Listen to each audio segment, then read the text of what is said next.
Saya ingin konsentrasi kepada 4 hal, karena 4 hal ini tidak disinggung secara spesifik oleh Bang atau Daeng Said Didu, dan tidak ekonomi. Saya sering mengatakan pemerintahan Presiden Jokowi gagal, bukan karena saya sakit hati, jauh dari sakit hati.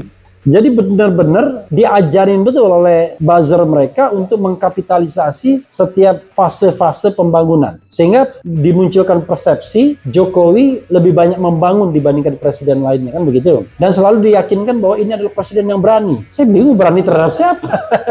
Kalau cuma sekedar kita berpidato sedikit, kita nggak bisa mengatakan berani ya. Maka saya katakan dari sisi HAM, pemerintahan ini juga gagal untuk melindungi hak asasi manusia. Bayangkan, ada orang mati 6, ada sehari pun tidak ada yang dihukum. Bayangkan, sehari aja nggak ada yang dihukum loh. Kan betapa kemudian mengoyak-ngoyak rasa keadilan publik.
Ya, terima kasih ya.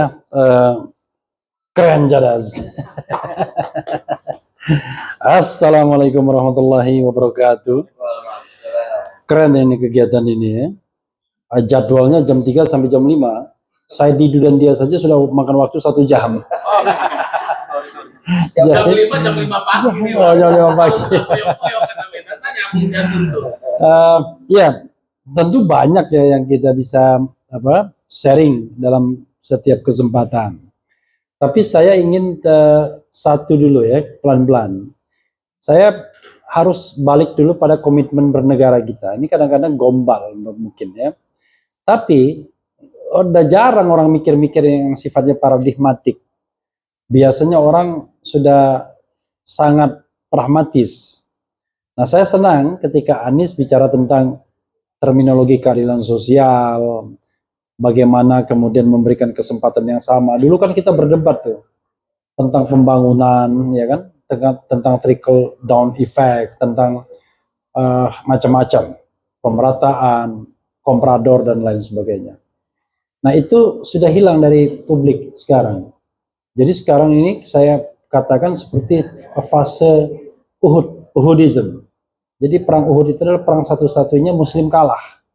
Kenapa kalah? Karena mereka tergiur pampasan perang. Nah, setelah 25 tahun reformasi, rupanya mental Uhudism itu masih tinggi, yaitu mental pampasan perang. Yaitu melihat bahwa, wah, ini saatnya bukan menata negara, bukan memberikan keadilan, tapi ini saatnya paling banyak bagaimana kesempatan untuk menggeruk uang negara sebanyak-banyaknya. Dan itu terjadi. Dan celakanya mereka-mereka yang melakukan itu kan berkuasa di inner circle kekuasaan semua. Makanya saya katakan pejabat Indonesia kalau menjabat nggak ada yang pertama miskin, tapi tambah kaya pasti. Bukan karena bertambah kaya nilai asetnya bertambah seiring waktu, tapi memang secara real memang tambah kaya, ya kan? Kenapa begitu? Ya nggak ada.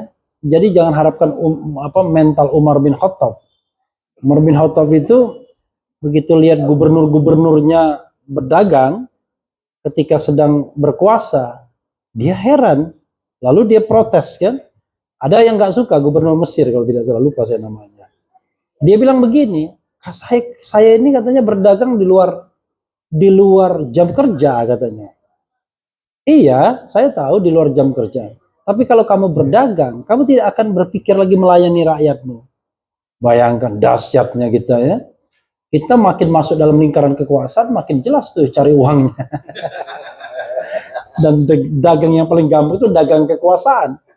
Makanya tidak heran Rizal Ramli ya oke lah, tapi dagang kekuasaan itu semuanya dagang kekuasaan.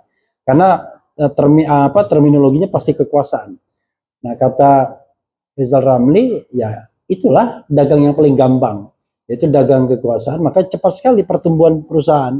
Setiap investasi saham, ya kan, atau cash begitu, cash transfer dan lain sebagainya. Akibatnya adalah barangkali kita banyak orang-orang yang berkuasa, tapi mungkin nggak ada yang berpikir bagaimana memikirkan pemerataan, memikirkan rakyat yang tidak makan dan lain sebagainya. Kalaupun ada, ya mungkin lip service jadinya. Padahal kalau kita bicara pemerataan itu terjadi, misalnya ketimpangan itu bisa diatasi, dan yang namanya sumber alam itu betul-betul sebesar-besarnya untuk kemakmuran rakyat, maka kata Abraham Samad, entah betul enggak datanya, itu dari tambang saja, setiap kepala manusia Indonesia bisa dikasih 20 juta per bulan. Bayangkan. Sekarang, misalnya tambang itu 100% nikel misalnya, 90%-nya ke Cina, keuntungannya. Manfaatnya, benefitnya. Kita cuma 10%. Lalu ketika kita melakukan hilirisasi, bangga sekali mengatakan bahwa pendapatan kita meningkat. Ya kan kira-kira begitu kan? Ya memang meningkat, tapi dibandingkan Cina nggak ada apa-apanya. Karena persentase mainnya kan. Jadi mungkin awalnya persentase dari 100, kita dapat 10, dia dapat 90. Tapi begitu meningkat hilirisasi 200, kita dapat 20, dia 180. Jadi itu persoalannya. Jadi ketika kita bicara mengenai kemajuan, sering sekali bohong pemerintah seperti katakan saya Dido. Nah, karena itu kita harus kembali ke komitmen awal berbangsa. Jadi kata Bung Karno, yang namanya kemerdekaan harus menjadi a golden bridge, harus menjadi jembatan emas untuk mencapai betul-betul cita-cita kemerdekaan, yaitu melindungi segenap bangsa, mensejahterakan, mencerdaskan, supaya kita bisa ikut dalam kancah dunia ini, ya kan? Jadi tidak hanya 1-2 orang yang mampu bermain dalam level internasional, tapi banyak orang. Nah, celakanya sekarang di antara calon itu sudah kita pastikan nggak bisa main di kancah internasional. Jadi ketika apple to apple track record ini ada diplomasi internasional, ini nggak ada, kosong masih ya track recordnya. Tapi ya jadi calon presiden juga yang seperti itu kan. Karena itu menurut saya kita harus kembali kepada semangat itu. Lalu apa yang harus kita lakukan? Banyak. Saya ingin konsentrasi kepada 4 hal. Karena 4 hal ini tidak disinggung secara spesifik oleh Bang atau Daeng Saidido. Dan tidak ekonomi. Saya sering mengatakan pemerintahan Presiden Jokowi gagal. Bukan karena saya sakit hati, jauh dari sakit hati. Saya mengkritik Jokowi itu sejak 2017. Saya berhenti menjadi Menteri BUMN, jadi Komisaris BUMN itu baru 2020. Saksi hidupnya Saidido. Sampai heran dia, ini gimana komisaris utama tapi kerjanya ngeritik mulu. Jadi bukannya rakyat biasa pun bingung. Iya. Sekretaris Kementerian Negara pun bingung juga. Iya. Jadi bukan karena itu. Jadi dia awalnya skeptis dengan saya. Dipikirnya ini orang pasti menikmati jabatan. Begitu ketemu saya kritik-kritik, bingung dia.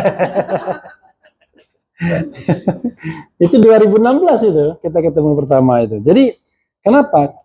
Karena saya pertama kali diangkat oleh Rini Sumarno, saya sudah bilang, Bu Rini, kalau saya jadi liability, pecat saya, Bu, saya bilang.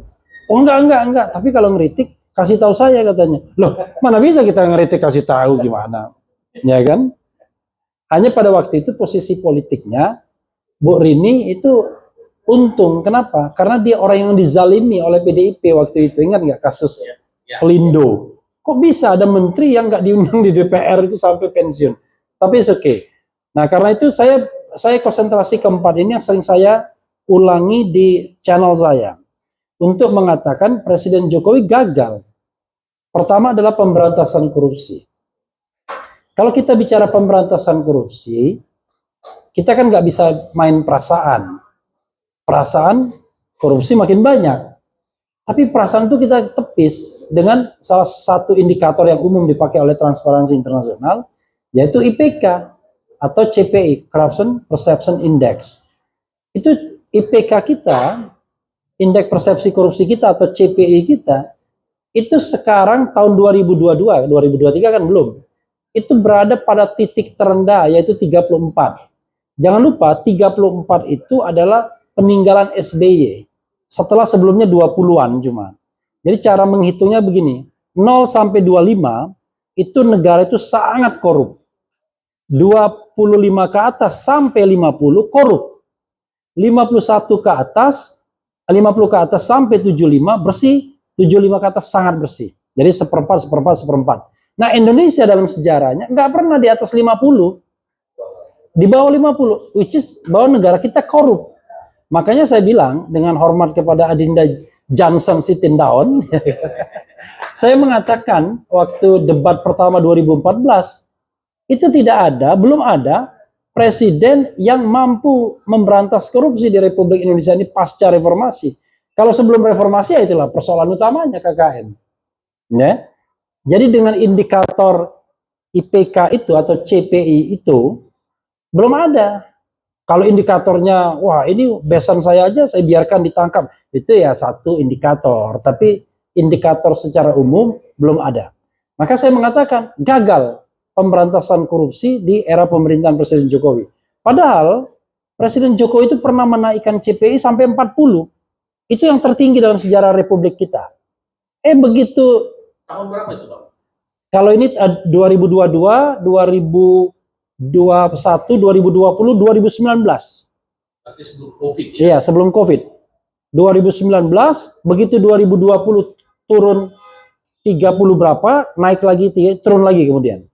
Jadi sekarang titik terendah 34 itu warisan pemerintahan SBY. Berarti nggak naik selama sudah 8 tahun? Tidak naik. Padahal harusnya kalau kita bicara sunatullah, pemerintahan yang belakang itu harus lebih baik dari pemerintahan terdahulu. Karena kan dia kan dari di belakang, dia kan tinggal mengoreksi apa yang kurang dari pemerintahan sebelumnya dan mempertahankan yang baik. Bukan berarti kita apple to apple, nggak bisa apple to apple. Orang kadang-kadang, wah bandingkan SBY JK, nggak bisa. Artinya nggak kerja. Iya, sunatullahnya adalah Jokowi harus lebih baik dari SBY.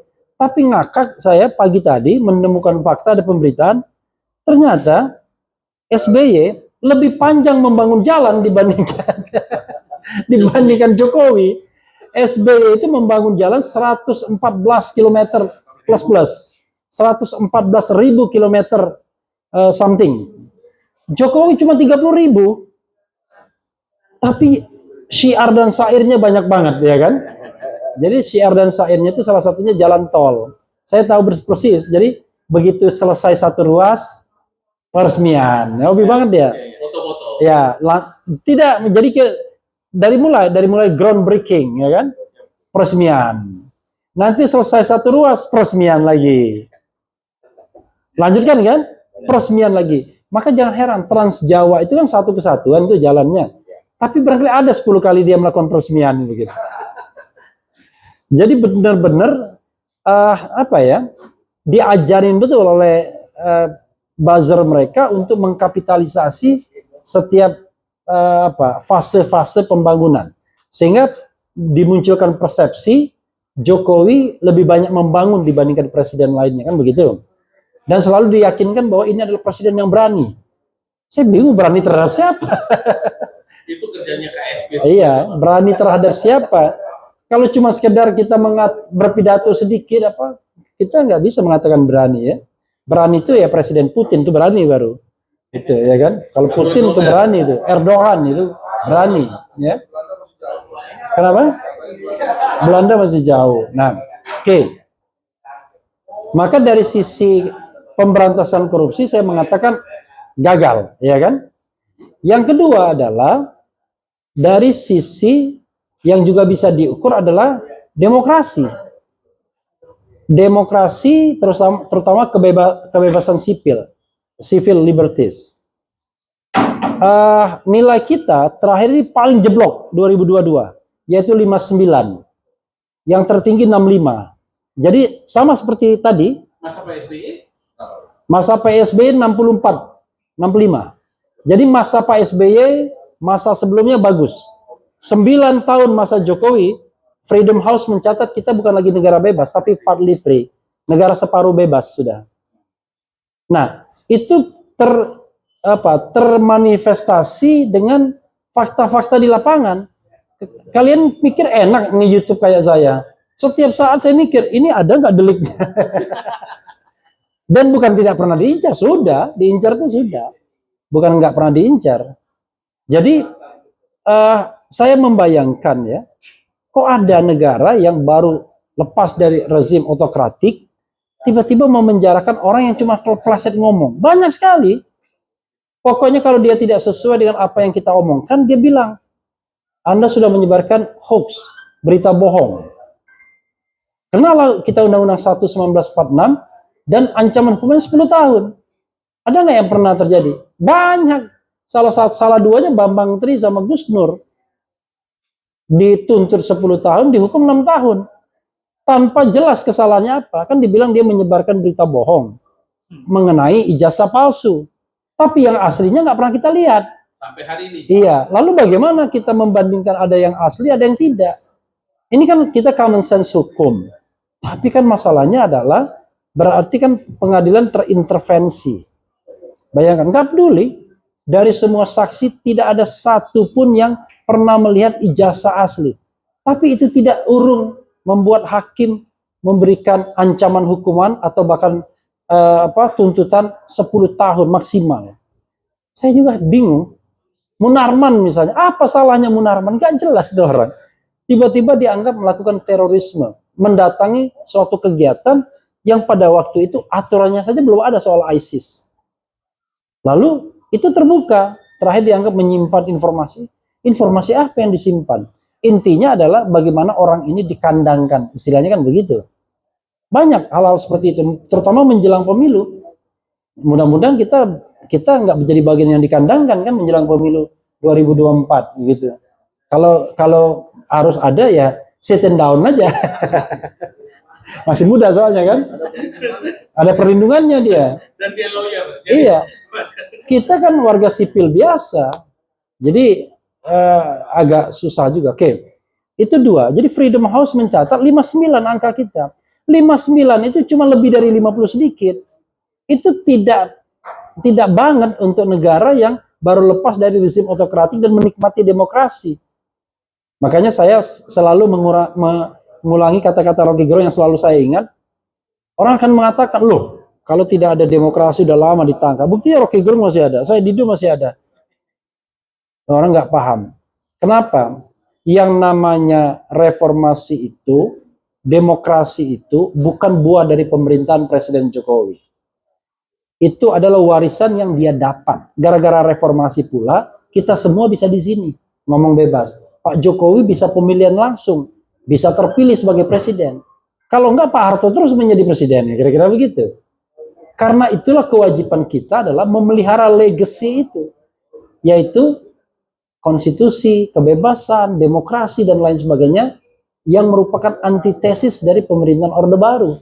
Tapi yang terjadi adalah selama 9 tahun berkuasa, Jokowi tidak mengembangkan demokrasi, malah meruntuhkan demokrasi. Salah satu indikatornya adalah Freedom House mengatakan kita negara separuh bebas, bukan lagi negara bebas. Jangan salah, kita bebas ngomong di sini. Tapi begitu ada buzzer yang melaporkan kita, bisa kena pasal apapun. pasal memprovokasi bisa, ya kan? Pasal memprovokasi untuk melakukan tindak pidana itu 6 tahun itu tuntutannya. Perbuatan tidak menyenangkan. Nah, itu udah nggak dipakai lagi karena kecil. Kemudian menyebarkan berita bohong 10 tahun. Jadi melakukan apa istilahnya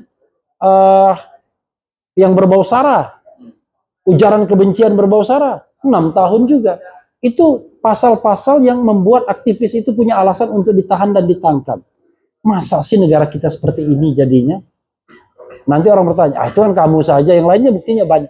Saya bilang dulu zaman penjajahan Belanda, dari ratusan juta atau puluhan juta rakyat Indonesia yang merasa menderita cuma pejuang kemerdekaannya doang.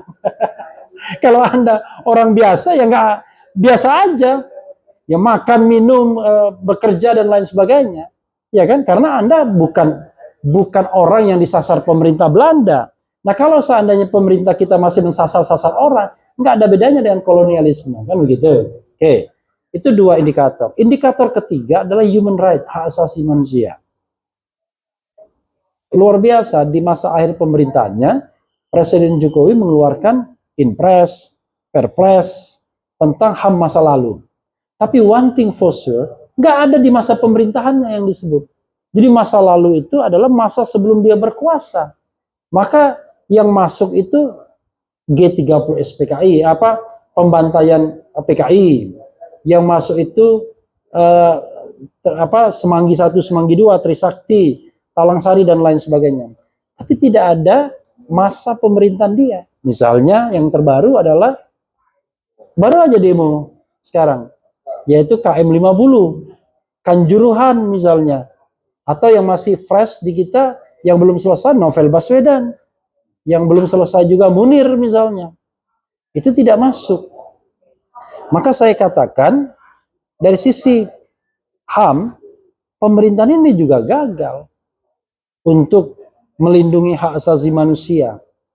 Bayangkan ada orang mati 6, ada sehari pun tidak ada yang dihukum. Bayangkan sehari aja nggak ada yang dihukum loh. Kan betapa kemudian mengoyak-ngoyak rasa keadilan publik. DPR tidak tergerak juga ngomong soal seperti ini. Dan kita merasakan betul bahwa siapa yang berani ngomong KM50 itu akan terteror. Makanya nggak ada yang berani ngomong. Nah, Refli Harun aja waktu itu di channel ya terus menerus gitu ya. Alhamdulillah masih selamat. Ya kan? Karena kita ngomong sesuatu yang konstruktif, benar kan? Kan kita kan tidak memfitnah. Karena kena sitin daun misalnya. Nah, jadi itu persoalannya. Bayangkan, saya pernah mengungkapkan, saya bilang, dan ini faktual, mengapa Kapolda Metro Jaya dan Dirkrimum Polda Metro berbeda soal KM50.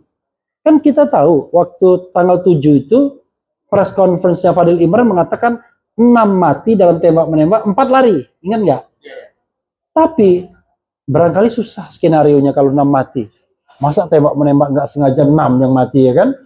Akhirnya laporan berikutnya sampai ke pengadilan, bukan 6. Yang mati 2. Yang 4 mati ketika mau dibawa ke Polda Metro melawan di mobil. Yang kata tadi orang demo, mana ada di kilometer 51 ada seorang derek bilang, nggak ada itu kejadian. Mereka sempat belok kok ke arah Jakarta lagi, mobil yang membawa 4 orang itu. Nah, sebenarnya kalau kita bicara novum, nggak usah bicara novum dah. Proses kemarin saja itu tidak semuanya dibuka.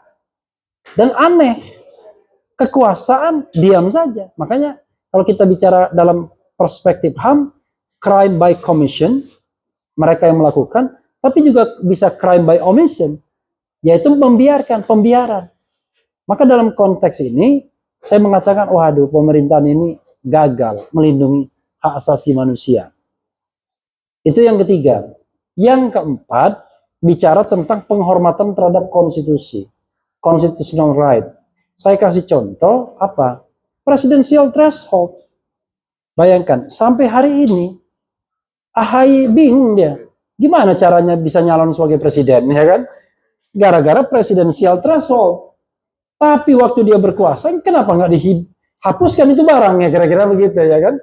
Dengan Perpu begitu sekarang, oh nyesal juga kan. Sekarang kita tidak ada jaminan Anies bisa nyalon.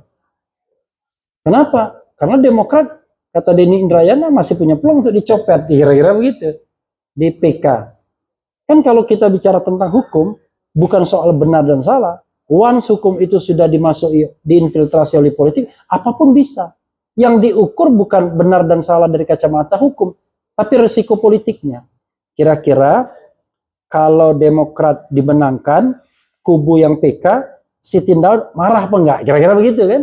Kalau Sittindaun marah, kira-kira marahnya level berapa? Kalau cuma level 3, udah kita kabulkan saja. Kan kira-kira begitu.